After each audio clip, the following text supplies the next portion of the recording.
Bom, gente, nós já falamos da definição de morfema, dos tipos de morfema, das alterações que podem ocorrer nas palavras a partir do acréscimo, né, desses morfemas. Então, já trabalhamos de forma geral, né, genérica, essas questões.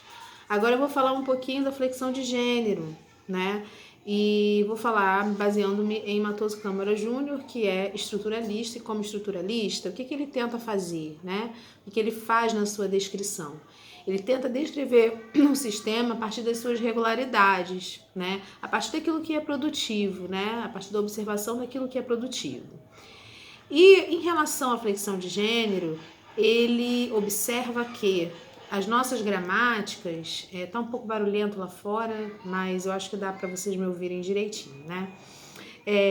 Ele vai dizer que as nossas gramáticas fazem uma confusão de critérios semânticos, sintáticos, morfológicos para classificar, né, os processos flexionais e fazem uma confusão, inclusive, de gênero e sexo. Então, se você abre uma gramática tradicional, por exemplo, você vai encontrar os adjetivos considerados epicenos, por exemplo, que são aqueles que se referem ao sexo dos animais, né?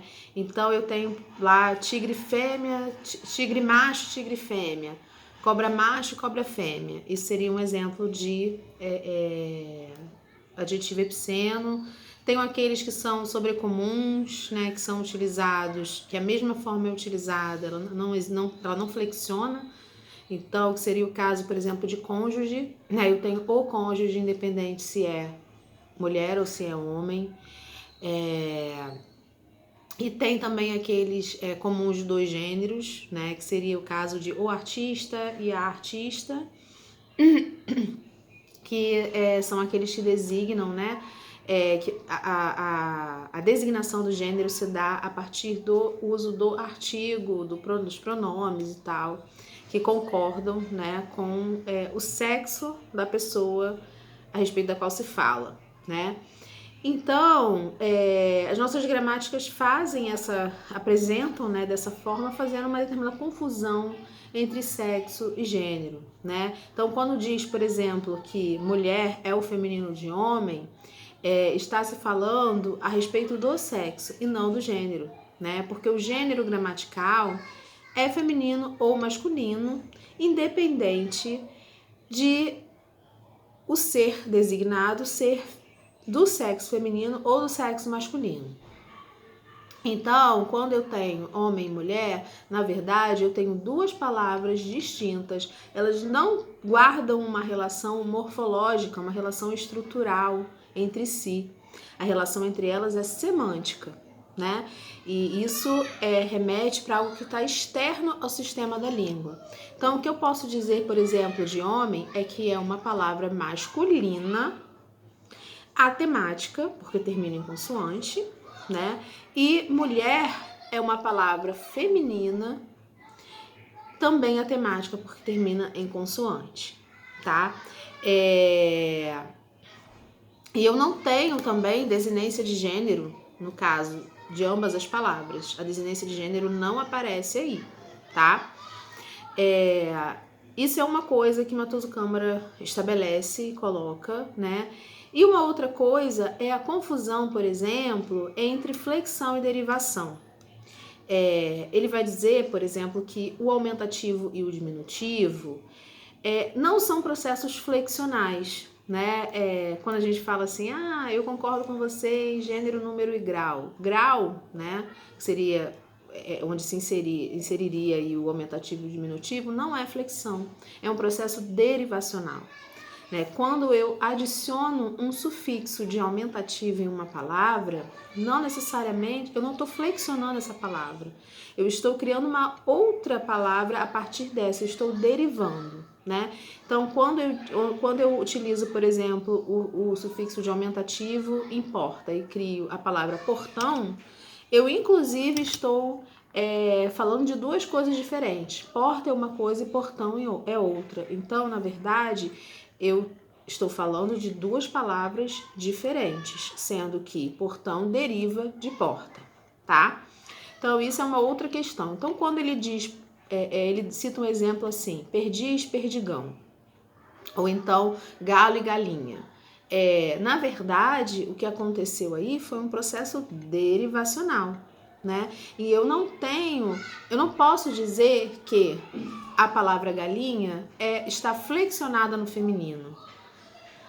Na verdade, eu tenho entre galo e galinha, embora sejam palavras aparentadas morfologicamente, elas não estão. Não posso dizer que elas estão, elas têm uma relação estrutural, né? Não posso dizer que galinha é uma flexão de gênero em relação a galo, da mesma forma com perdiz e perdigão, né? Perdiz seria a fêmea do perdigão, mas trata-se de duas palavras diferentes que têm uma relação morfológica e semântica, mas não é uma relação de flexão, ok? Então, Matoso Câmara, ele propõe, né, uma releitura, uma reinterpretação em relação à flexão de gênero. E ele também observa, por exemplo, em algumas palavras, que o feminino seria, na verdade, um subtipo do masculino. Então, quando ele tem, por exemplo, barco e barca. Barco designa um tipo de embarcação e barca designa outro tipo de embarcação, sendo que barca seria um tipo de barco. Entre jarro e jarra, né? A relação entre jarro e jarra. Ele observa que jarro é uma coisa, eles têm uma função, né? Um tipo de objeto, e jarra é um outro tipo de objeto, sendo que jarra seria, né, de modo geral, assim, seria um tipo de jarro, né? E aí ele transfere isso para as palavras que designam os seres, né? Então, quando eu tenho urso e ursa, na verdade, eu tenho aí urso, né? A espécie urso. Dentro da espécie urso, eu tenho o urso, que é o masculino, né? Que é do sexo masculino, e tenho a ursa, que é do sexo feminino. Tanto o masculino quanto o feminino são subtipos da espécie. E por isso ele vai dizer, ao contrário de outros teóricos, de outros estudiosos, ele vai dizer que a flexão de gênero é apenas o feminino, é apenas o A, o morfema A, que designa o feminino. E aí, quando a palavra está terminada em O, por exemplo, a palavra urso, ou a palavra cachorro, ou a palavra macaco, ou a palavra garoto, essa palavra seria uma forma não marcada. E aí, o que seria esse O? Esse O seria, então, a vogal temática. Então, garoto, urso, cachorro, macaco, menino, aluno, seriam palavras com vogal temática, seriam palavras masculinas com tema em O.